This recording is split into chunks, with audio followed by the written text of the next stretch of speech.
നമ്മൾ ഈ ഭയമൊക്കെ വരുന്നത് സെമറ്റിക് മതങ്ങളിൽ നിന്നാണ്.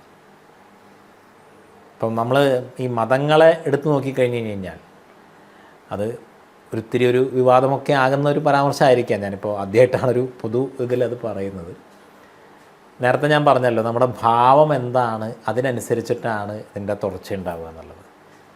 എൻ്റെ ഒരു നിരീക്ഷണത്തിൽ ക്രിസ്ത്യാനിറ്റി റോമൻ എംപയർ ഉണ്ടാക്കിയ മതമാണ്.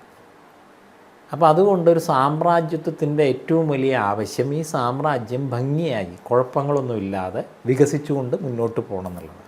അതുകൊണ്ട് അനുസരണയാണ് ക്രിസ്ത്യാനിറ്റിയുടെ ഏറ്റവും പ്രധാനപ്പെട്ട മൂല്യം. അവരത് ഒരു വ്രതമായിട്ട് തന്നെ അതിൻ്റെ പുരോഹിതന്മാരൊക്കെ പറയും. പക്ഷേ എല്ലാവരും അനുസരിക്കുക, മുകളിലുള്ള ആളെ അനുസരിക്കുക, അതാണ് അവർ പഠിപ്പിക്കുന്നത് ശീലിപ്പിക്കുന്നതും ഒക്കെ. അപ്പം അനുസരിക്കാൻ വേണ്ടിയിട്ട് നിങ്ങൾ കുറഞ്ഞ ആളാണ്, നിങ്ങൾ പാപിയാണ് എന്നൊക്കെ ആവർത്തിച്ച് പറഞ്ഞുകൊണ്ടിരിക്കും. അങ്ങനെ അനുസരണയാണ് അതിൻ്റെ ഇത്. കീഴടങ്ങുക, അനുസരിക്കുക, പിന്നെ അതിരുമാന്തുക. സാമ്രാജ്യം അതാണ് അവർക്ക് കുഴപ്പങ്ങളില്ലാതെ വിസ്തൃതമാകണം. അപ്പോൾ അതുകൊണ്ട് നമ്മൾ അതിന് വേണ്ടിയിട്ടുള്ള ഇവിടുത്തെ മതപരിവർത്തന ശ്രമങ്ങളൊക്കെ അങ്ങനെയാണ്. എക്സ്പാൻഷനും അത് എക്സ്പാൻഷൻ എന്ന് പറയുന്നത് ഒരു ഈ നിലവിലുള്ള സാമ്രാജ്യത്തിന് ക്ഷീണം തട്ടരുത്, അത് സ്ട്രോങ് ആണ്, ക്ഷീണം തട്ടരുത് എന്നുള്ളത് കൊണ്ട് ഉപായങ്ങളിൽ കൂടെയാണ്. നമ്മൾ പഴയ കാലത്ത് നമ്മൾ ഈ അതിരുമാന്തുക എന്ന് പറയുന്ന പ്രവൃത്തി പോലുള്ള കാര്യങ്ങളിൽ കൂടെയാണ് അത് വികസിപ്പിച്ചുകൊണ്ടിരിക്കുക.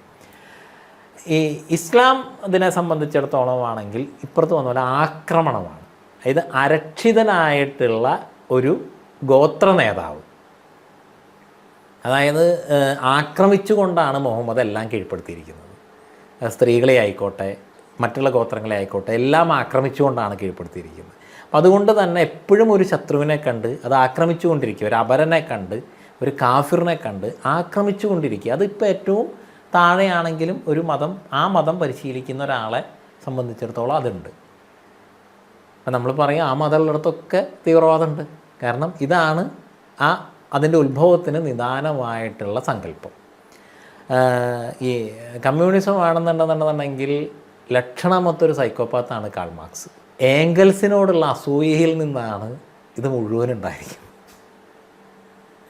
ഏംഗൽസിന് സമ്പത്തുണ്ട്, അദ്ദേഹത്തിന് അത്യാവശ്യ സൗകര്യങ്ങളുണ്ട്, അദ്ദേഹമാണ് മാർക്സിന് വേണ്ട കാര്യങ്ങളൊക്കെ ചെയ്തു കൊടുത്തിരുന്നത്. പക്ഷേ ഏംഗൽസായി തീരാൻ വേണ്ടിയിട്ട് അദ്ദേഹം ഏറ്റവും എതിർക്കുന്ന ഊഹക്കമ്പോളത്തിൽ പോയിട്ട്, ഇന്നത്തെ ഷെയർ മാർക്കറ്റിൽ പോയിട്ട് അതിന് വേണ്ടിയിട്ടുള്ള പരിശ്രമം നടത്തുക, അതിന് ശേഷിയില്ല, അതുകൊണ്ടുള്ള കാശ് മുഴുവൻ പോവുകയുള്ളൂ.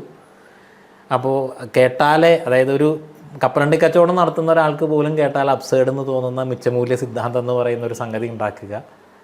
അപ്പോൾ ഇങ്ങനെ ആ ഒരു പരപുച്ഛവും പരനിന്ദയും. ഇപ്പം സാധാരണഗതിയിൽ നമ്മൾ അക്കാഡമിക്സിലൊക്കെ മുമ്പുള്ള ഒരു തിയറിയെ നമ്മൾ കോട്ട് ചെയ്യുക അതിൻ്റെ റെസ്പെക്റ്റോട് കൂടിയിട്ടാണ്. ഇപ്പം ഹെഗലിൻ്റെ ഡയലക്റ്റിക്സ് എടുത്തിട്ടാണ് ഡയലക്റ്റിക്കൽ മെറ്റീരിയലിസത്തിലേക്ക് മാർക്സ് പോകുന്നത്. അപ്പോൾ അതിനെ കേർട്ടസി കൊടുത്തിട്ട് പറയണതിന് പകരം ഹെഗലിനെ ക്രൂരമായിട്ട് അധിക്ഷേപിച്ചിട്ടാണ് മാർക്സ് പോകുന്നത്.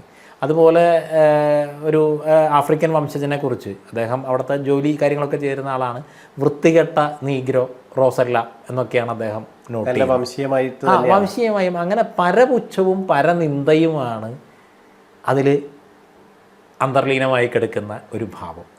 അത് നമ്മൾ നാട്ടിലെ കിട്ടിയിട്ടുണ്ട്. ഈ പരപുച്ഛവും പരനിന്ദയും എതിർക്കുന്ന ഒരാളെ ബഹുമാനത്തോടു കൂടി, അദ്ദേഹത്തിൻ്റെ ഒരഭിപ്രായത്തെ ആദരവോടുകൂടി കാണുന്ന ഒരു വ്യത്യാസം ഉള്ളപ്പോഴും ഒരു സംസ്കാരമേ നമുക്ക് കാണാൻ കഴിയില്ല. പന്യൻ്റെ ശബ്ദം സംഗീതം പോലെ കേൾക്കണം എന്നൊക്കെ പറയും. കൂടെ കിടന്ന ശബ്ദം സഹിക്കാൻ പറ്റാത്തതുകൊണ്ടാണ് ടി പി ചന്ദ്രശേഖരനെ വെട്ടിക്കൊന്നത്.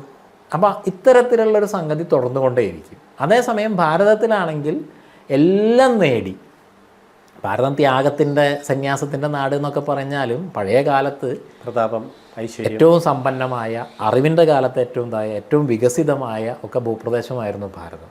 അതെല്ലാം നേടി അത് അടുത്ത തലമുറയ്ക്ക് കൈമാറി അവിടെ പോയി തപസ് ചെയ്ത, ലോക കല്യാണത്തിന് വേണ്ടി തപസ് ചെയ്ത ഋഷീശ്വരന്മാരുടെ തുടർച്ചയായിട്ട് വന്ന അവരുടെ ഉപദേശങ്ങൾ അനുസരിച്ച് വന്ന സംസ്കൃതിയാണ്. അതായത് ഒരു അസംതൃപ്തിയിൽ നിന്നല്ല, തൃപ്തിയിൽ നിന്നാണ്. പരമമായ തൃപ്തിയിൽ നിന്ന്, പരമമായ ആനന്ദത്തിൽ നിന്നാണ് ഒരാൾ സന്യാസത്തിലേക്ക് പോകുന്നത്.